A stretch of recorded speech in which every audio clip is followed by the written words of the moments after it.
everyone, my name is Brittany and this is my Pecha Kucha on my understanding of the several different topics that stood out to me in this course.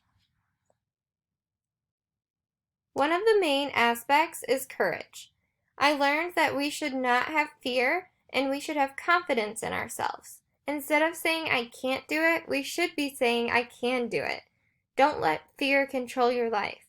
Allow God to give you the courage that you need, and He will if you ask for it. Instead of being fearful, combine your talents and endeavors with your creative habits in order to possibly make something wonderful emerge. Creativity comes from God, so we should rejoice in the gifts and abilities that were given to us by Him.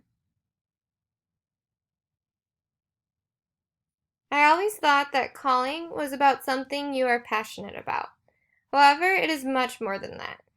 It is about following what God has planned for our life, even if it might be out of our comfort zone.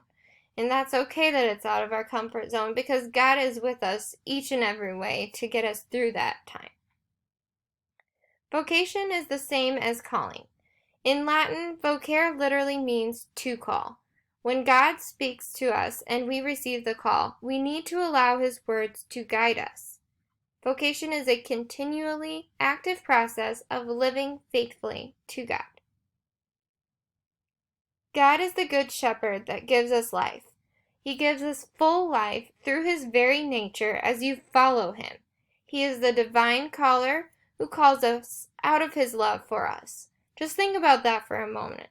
He calls us out of His love for us. How wonderful is that?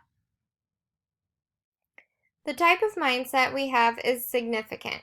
We need to have a growth mindset because that type of mindset thrives on challenge and sees failure as growth. We need to identify what our strengths are and important aspects of our personality and lean into them. Drew Moser said, "Your past shapes your present and affects your future. It shapes you but doesn't define you."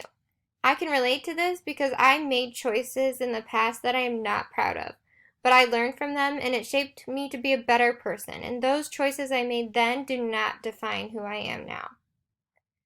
There are everyday moments that may not be as obvious or they are more difficult to pinpoint, but those ordinary things are still shaping us.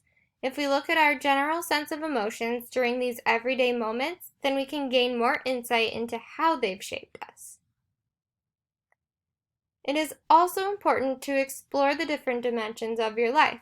For example, I am a wife, but I am not only that, I am also a sister, a dog mom, a friend, a neighbor, a coworker, and much more. And each dimension is very important in its own way. Just like there are different seasons in nature, there are different spiritual rhythms of life as well. Our spiritual lives go through seasons of quiet and rest, seasons of activity and energy, and seasons of harvesting. We must have a healthy perspective on different seasons of life. Throughout life, we will have disruptions like when I didn't get a job I wanted. But if we have a healthy perspective, it will be easier to get through it. Not everything goes as planned, and it's okay because God will help you get through those moments. We need to learn how to have balance. We need to allow ourselves a healthy rhythm of work and rest.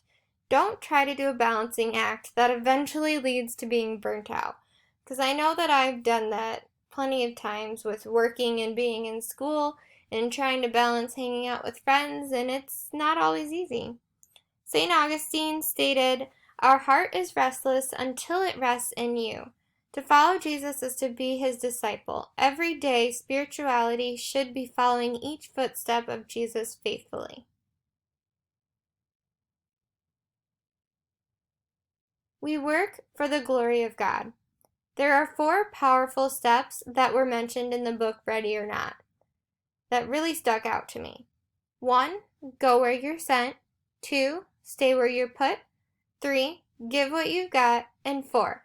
Do so until you're done. I loved those 4 steps. Family is a topic that we talked about during the course as well that really stood out to me. and it did so because of how important family is to me. I've been blessed to have a close relationship with my family, and they truly are a gift from God, as the book states. But when it comes to family, there are expectations that feel a little overwhelming with the sense of pressure for me to have kids. I do want kids, but I am just not ready at this time, and I feel expected to have kids sooner because of my family. Now let's talk about church. Church is a place where God's people come together to work out their vocation. Church is more than a place to attend. We need to be present in the church. Don't treat church like a Sunday morning Christian duty where we punch in and out. It's not work. When it comes to community, there are many different definitions. But in Paul's story of the book Ready or Not, he mentions two. One is that community can be a group of people who have the same interests, and the other is that it can be a group of people who are in the same geographic location, like the church community or neighborhood community. A good question to think about is, what kind of neighbor are you? Being a neighbor is different than just having neighbors. I love going on walks with our dogs and having conversations with our neighbors while we're on a walk. We've even invited them into our house, and I really value having a good relationship with our neighbors. The last point I want to make is to focus on the process, not the destination. We need to live in the here and now faithfully. We need to be present to what God has called us to do. Trust in the process of God's plan.